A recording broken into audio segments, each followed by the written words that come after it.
الحمد لله رب العالمين والصلاة والسلام على نبينا محمد وعلى آله وصحبه أجمعين. أما بعد, дәресlerimizni башлап җибәрбез һәм быел сөйләшербез гөнаһлар турында.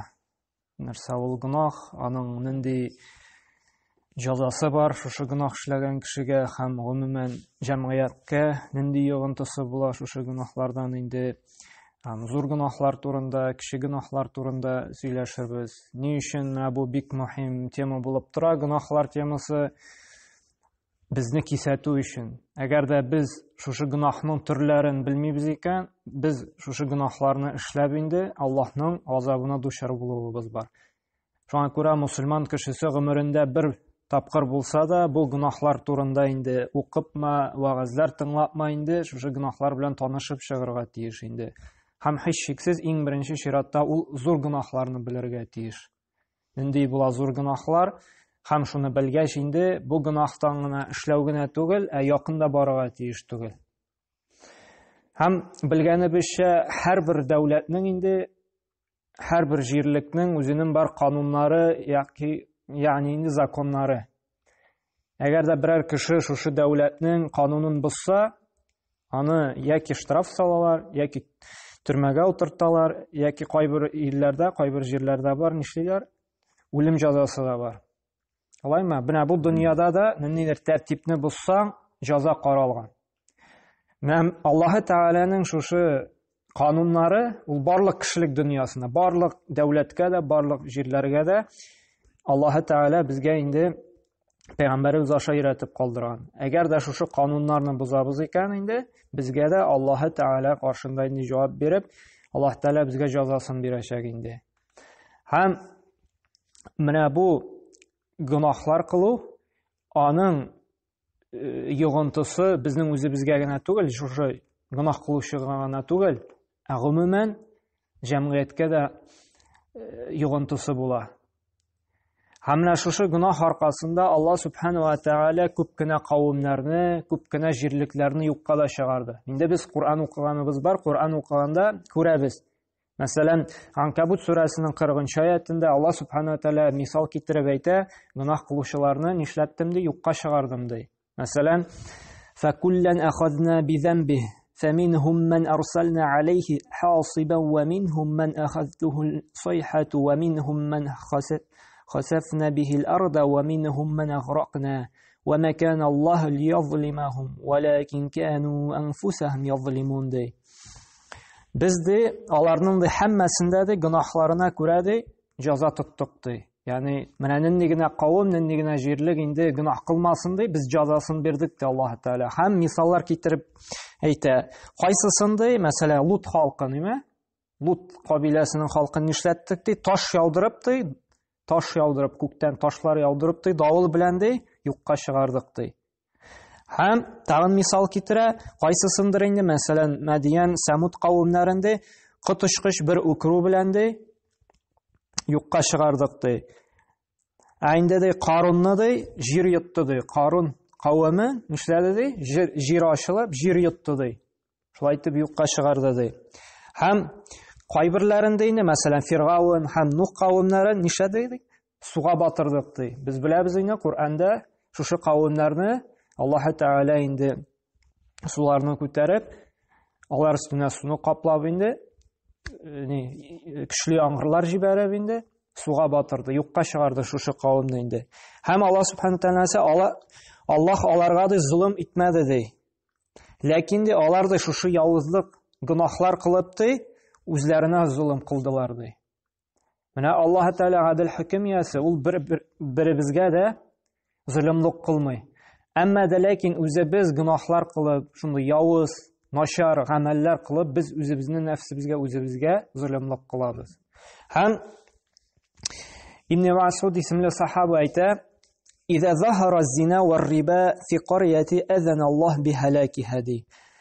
Әгәр дә берәр җирлектә ди, берәр кавемдә ди, ачыктан ачык зина яки риба ашау, риба бирү, риба алу ди, ачыктан ачык кылына башлый икән ди, Аллаһы Тәгалә ди халак итәргә ди, рөхсәт бирә ди шушы җирлекне.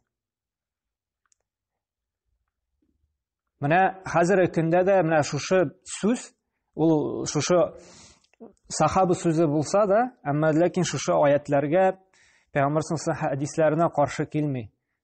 Менә бит әле генә Анкабут сүрәсендә алып киттек бит. Шушы гынахлар кылган өчен кавымнарны юкка чыгарды ди. Һәм менә монда да Ибн Мас'уд әйтә, бер җирлектә шушы ачыктан ачык риба һәм зина кылына башлый икән ди, хәлак итәргә рөхсәт бирдем ди. Менә бүгенге көнгә дә кайтып карасак, безнең менә бу гынахлар ачыктан ачык кылына башлый. Шулай бит. Беләбез, кая зинашылар тора, кая зина кылалар, кая риба бирәләр, кая бик җиңел генә риба алып була, ачыктан ачык. Инде риба инде хәзерге көндә ул гадәти бер нәрсәгә әйләнде инде. Ул тормышның кайберәүләр әйтә инде шунсыз яшәп булмый диләр, риба алмыйча. Инде хәтта инде кайбер дин әһелләре дә хәзерге көндә инде бу хәләлгә чыгардылар инде. Алла сакласын, шулаймы? Ачыктан ачык кылына башлады. Һәм уйласак, шулай ук үлем бик каты күбәйде. Хәтта яшьләр арасында да үлүчеләр саны күп артты. Менә сез бөтенегез олы кешеләр беләсез инде, әле сез яшь вакытта берәр яшь кеше үлсә, сез бик шаккатаегыз. Чөнки әле сезнең вакытта алайык теге таралмаган яшьләрнең үлүе. Шулаймы? Һәр кеше инде күп чиракта инде әйтмәгән, анда искәрмәләр булды, инде һич шиксез инде. Әмма ләкин яшьләр хәзерге көндәге шикелле күп үлмиләр. Хәзер бит анда яшь 30 яшьлек кешене инсульт яки инфаркт суга, анда 20 яшьтә рак белән үлеп китә. Яки анда яшь кеше, әле анда ничә 25 яшь, инде канында шикәр табалар. Һәм башка төрле ширләр, ул юл фаҗигаләре дисенмә, яшьләр бик күп кырыла, ул балалар үлә бик каты итеп. Менә моның бер сәбәбе менә шушы хәзерге җирдә менә безнең шушы гынахлар, фәсад, бузыклыклар арту сәбәпле. Без менә моны уйларга, фикерләргә тиешбез инде.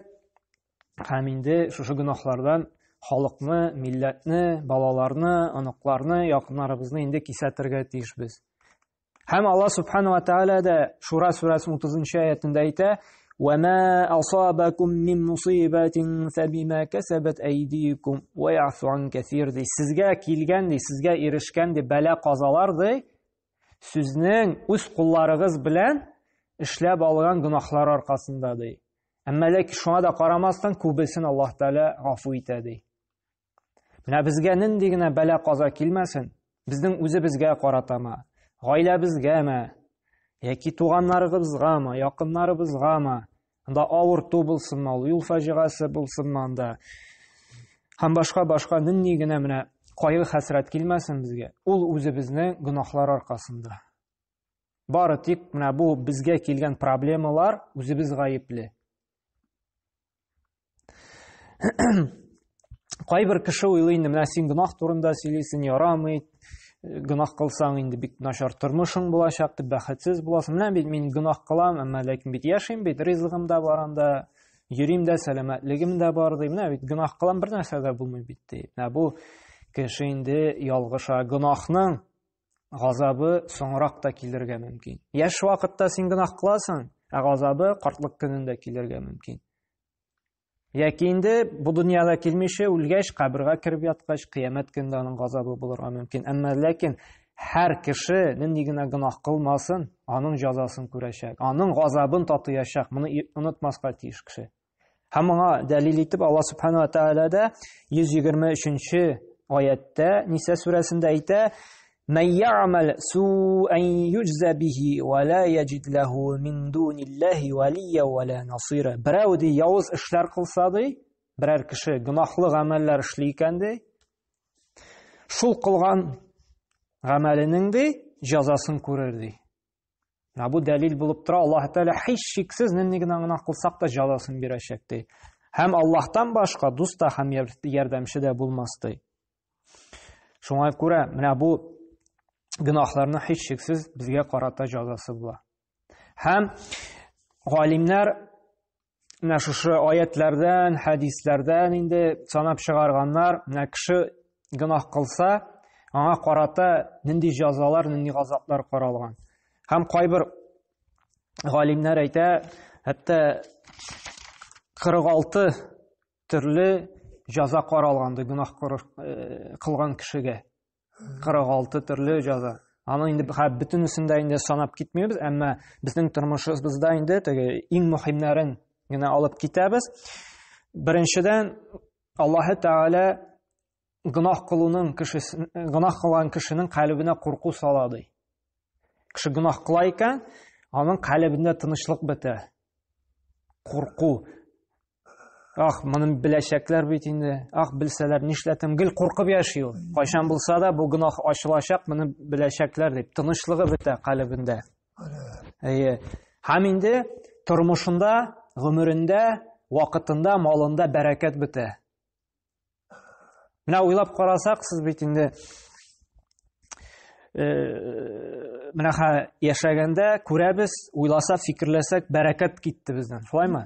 Элекке вакытта суны да кыюдан ташый, шулаймы инде? Газда якмый, утын ярып, утын ягай, шулаймы? Туганнарга да атна сайын йөри, хәлләрен белеп инде. Берәр кая туганнарыбызга, тияниләребезгә эш эшлисе булса, туганнар белән инде бергә җыелышып кайтып эшлиек. Эш күп иде. Әмма ләкин нәрсә бар, бәрәкәт бар, шулаймы? Хәзерге көндә бит инде өйгә су ташыйсы юк. Өйгә утын ярып, утында ягасы юк. Һәм башка төрле эшләрдә хәзерге көндә инде җиңеләйтелгән. Әмма ләкин нәрсә юк хәзер? Бу бәрәкәт юк. Хәзер инде туганнар белән йөрүше кимеде, шулаймы? Елга бер күрешсәң күрешәсең, яки юк. Хәтта инде шалтыратып хәлен белергә дә инде иренәбез. Элек шуның хәтлек эш булуына карамастан, атна сайын туганнар белән күрешәйек, атна сайын әтиянигә кайтаек. Һәм инде бар нәрсәгә дә өлгерәйек. Эшләргә дә, туганлык җепләрен ныгытырга да инде, әтиянинең хәлен белергә дә, булышырга да инде. Һәм гомумән төрле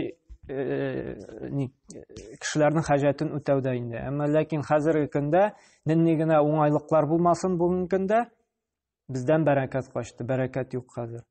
Бу бер сәбәп булып тора хәзерге көндә шушы безнең гөнаһ кылуыбызның артуы аркасында. Чөнки байлык килде безгә, әлхәмдүлилләһ, ризык та күбәйде, анда машиналарыбыз да күбәйде, йортларыбыз да зурайды, әмма ләкин бәрәкәт качты. Элекке вакытта күп кичкенә иде, ничәгә? Анда 5-6 бала, анда 5 метрлыгы, 3 метрлык йортта, анда 5-6 бала үсте. Анда инде кыш көне салкынында бузавын да кертәләр, анда казын да, үрдәген дә, тавыгын да кертәләр, һәм 5 бала да үсә. Күп кичкенә йортта. Берсенә дә үзенең бүлмәсе кирәкми, берсе дә зарланмый, бөтенесе дә бәхетле яши. Хәзерге көндә зур йортта 2 кеше дә сугышып ята, урын таба алмый бер-берсенә, шулаймы? Һәрбер балага аерым бүлмә кирәк, һәрберсенә аерым йорт кирәк. Телевизор. Һәм хәзер инде балалар мәсьәләсендә дә бәрәкәт качты. Һәрбер гаиләдә 1-2 генә бала, шулаймы? Әлек бит ашарга да бик юк. Торырга бит инде йортың да кичкенә, әмма ләкин балалар да ишле бәрәкәтле, 6-7 ким дигәндә бала иде. Хәзер бит ашарыңа күп, йорттың зур, әмма 1-2 бала. Әле ансында күпсен ала. Буның бәрәкәт качуның, бәрәкәт китүнең инде хәзерге көндә без шикләнмичә күрәбез. Һәм моның төп сәбәбе нәрсә инде? Шушы гөнаһларга батуыбыз. Элек уйламаган, хәтта башка килмәгәндә хәзер гөнаһлар таралды. Шулаймы? Әтиянисен кадерләп үстергән, әтиянисен картлар йортына илтеп куялар. Син безгә кирәкмисең инде дип, яки квартирасын алырга, өен алырга. Хәзер инде укыйбыз, телевизордан күрсәтә, газетләргә язалар, шүплектән бала табылган дип. Инде баласын таба да ташлап калдыра. Хәзер Алла сакласын, инде ятимнәрнең анда я үтереп, я инде алдалап, үзләренең шулай йортларын тартып алалар. Аллаһ Тәгалә нәрсә Куръанда ятимнәрнең малына тиергә ярамый ди. Һәм башка бик күп төрле инде хәзер гөнаһлар чыга башлады. Зөлемлек кылу. Менә шушы гөнаһлар инде менә моның бер кешенең инде гөнаһы гына җәмгыятьтә ничек итеп йогынты ясый. Һәм менә бу гөнаһ кылган кешенең шулай ук нәрсә? Акылы акыл эшчәнлеге заифләнә башлый. Бит инде кеше күп әйтә, башым эшләми инде, хәтерем начарланды. Бер сәбәп булып тора, нәрсә ди галимнәр? Шушы гөнаһны күп эшләү аркасында Аллаһ Тәала акылыбызны киметә, баш эшчәнлеген киметә ди. Һәм кеше гөнаһ күбрәк кылган саен, Аллаһ каршында аның дәрәҗәсе төшә. Һәм Аллаһ Тәала тагын нинди җәзасын бирә гөнаһ кылган кешегә? Аның душманнары аның белән идарә итә башлый, хөкем итә башлый шушы кешенең. Һәм гөнаһ кылган кешегә изгелек кылу, Аллаһка итагать итү авырая башлый. Без моны мәсәлән үзебездә дә сизгән бар бит. Әзрәк кенә гөнаһка бата башлыйбыз икән, намаз уку авырая башлый, ураза тотасы килми, садака бирүгә сарылданабыз, Кур'ан тотасыбыз килми башлый. Ни сәбәпле? Чөнки шушы калбыбыз карала, калб каралган саен анда якты нур керә алмый башлый. Шуңа күрә менә бу гөнаһлар инде гомумән безнең тормышыбызны нишләтә? Боза. Шуңа күрә менә Пәйгамбәрбез инде шушы гөнаһларны бит инде безгә өйрәтеп калдырды. Менә Аллаһ Тәала сезгә әйтте, шушы гөнаһлардан тыелыгыз диде. Тыелсагыз инде Аллаһ Тәала бәхетле тормышта яшатыр диде. Һәм шулай Аллаһ Субханаһу Тәала Нур сүрәсендә әйтә, Пәйгамбәрнең әмерләренә каршылык күрсәткән кешеләр ди, аларды дөньяда ди бәла каза, һәм инде ахирәттә газап булачак ди. Менә Пәйгамбәрбез бит инде безгә әмер итте, шундый гамәлләрне. Һәм аңа әмерләрен үтәмичә инде без гөнаһларга батабыз икән, нәрсә ди? Дөньяда аларга бәла каза киләчәк ди, һәм инде ахирәттә каты газап булачак ди инде. Һәм шулай ук бу гөнаһларның инде куркынычлыгы турында инде тагын бер дәлил Таһа сүрәсенең 124-нче аятында Аллаһ Субханаһу Тәала әйтә: "Берәү ди минем китабым белән амәл кылудан һәм мин күрсәткән туры юлдан барудан баш тартса ди, аңа хидаятсыз һәм бәхетсез тар тормыш булыр ди." Менә монда нәрсә ди? Хидаятсыз, бәхетсез тар тормыш булыр ди. Һәм кыямәт көнендә ди без ул кешене күзе һәм күңеле сукыр хәлдә ди кубарачакбыз ди. Менә бу инде дәлил булып тора. Барысы да шушы гөнаһларның инде куркынычлыгы турында. Һәм монда шулай Абдулла ибн Аббасның тагын да сүзләрен китерәсе килә шушы аятка инде өстәп әйтә. Инна лил хасана ди'a фи вajhi. Нәди изгелек кылган кешенә ди Аллаһ Тәала йөзенә нур бирәчәк ди. Без бит әйтәбез теге нурлы кеше дип, нурсыз кеше дип. Менә бу Абдулла ибн Аббас та әйтә, изгелек кылган кеше, тақвалы кеше, йөзендә нур булыр ди. Һәм шулай калбы да якты нурлы булыр ди. Һәм ризыгы киңәер ди. Ягъни ризыгында бәрәкәт булыр ди. Һәм тәнендә көч-куәт булыр ди. Һәм инде калган кешеләргә дә ди, калган кешеләр дә аңа карата ди, ихтирамлы булыр ди. Ихтирам итерләр аны кеше ди. Инде ди гөнаһ кылган кеше ди, бузык кеше ди. Гел шундый Аллаһ риза булмаган гамәлләр кылышы ди. Ул нурсыз булыр ди. Йөзендә нур булмас ди. Һәм шулай калбы ди кара булыр ди. Әйттек бит, кара калб. Яктылыкны кабул итми торган. Һәм инде тәне заиф, шундый беткән хәлдә, хәлсез булыр ди. Һәм инде ризыгы кимер ди. Ризыгы да бәрәкәт бетер ди. Һәм инде бүтән кешеләр дә аңа карата ди, ихтирамсыз булыр ди. Бу инде Абдулла ибн Аббас шушы аятка карап инде үзенең тәфсирен кылган инде. Шуңа күрә менә хәзерге көндә дә булган фитнәләр, әлхәмдүлилләһ, бик теге рәхәт тормышта яшибез, барысы да бар, шулаймы? Әмма ләкин аңа карамастан инде бу фитнәләр арта бара. Төрле бәла казалар килә, төрле сынаулар килә, төрле авыртулар чыга. Ни аркасында? Шушы үзебезнең гөнаһлар аркасында. Чөнки әйткәнем бит, кешенең кылган гөнаһы да җәмгыятькә йогынты ясый. Ни өчен? Чөнки бер кеше риба ала икән, икенче дусты күрә дә, менә бит дустым ала, алай булгач ярый дип мин дә ала. Берәр кеше күрә, берәр санда хәмер эчеп йөри. Менә бит дустым күршем эчә, шулай булгач бит инде бу ярый торган нәрсә дип, аннан үрнәк алып инде ул да эшли башлый. Берәр кеше зина кыла икән, күрә, менә бит ул да гүләт итә, зина кыла, нишләп мин әле аннан нәрсәм белән ким дип, аңа карап инде шулай зина кыла башлый. Менә шуңа күрә менә бу зина кылу, гөнаһ кылу бер-берсенә үрнәк күрсәтеп инде, калганнарны гөнаһ кылуга этәрә. Шуңа күрә менә бу гөнаһ кылу әле үзеңә генә син зыян китермисең, гомумән җәмгыятькә дә гөнаһның йогынтысы була. Һәм инде менә бу гөнаһ шундый куркыныч нәрсә булудан инде без сакланырга тиешбез инде. Һәм Аллаһ Субханаһу ва Тааля безне шулай ук шатландыра. Нахл сүрәсенең 97-нче аятында: "Мен амила салихан мин закарин ау унса ва хуа муъминун фаланухияннаху хаятан таййиба" ди. Кимдә кем ди? Иратлар димә, хатын-кызлар димә, изге гамәлләр кылып ди, Аллаһка иман китереп яшәсә ди, без аларны иң яхшы тормышта яшәтәчәкбез ди. Һәм Аллаһ та шулай ук шатландыра. Әгәр дә шушы гөнаһларны калдырып, Аллаһка иман китереп, изге гамәлләр кылсагыз ди, мин сезне яхшы тормышта яшәтәм ди.